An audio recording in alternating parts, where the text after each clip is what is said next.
buhayin kung wala nang problema. Oops.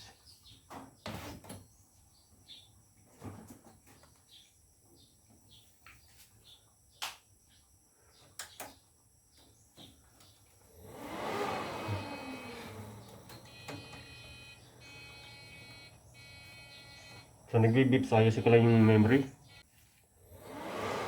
So tinanggal ko muna guys yung tatlong memory kasi nagbi-beep.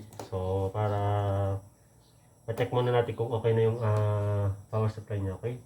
So pasensya na guys ha, medyo ano yung boses ko kasi ganong naka-face mask ako.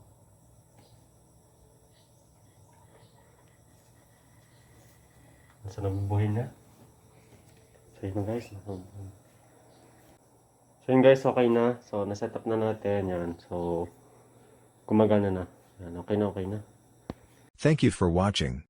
See you on my next video.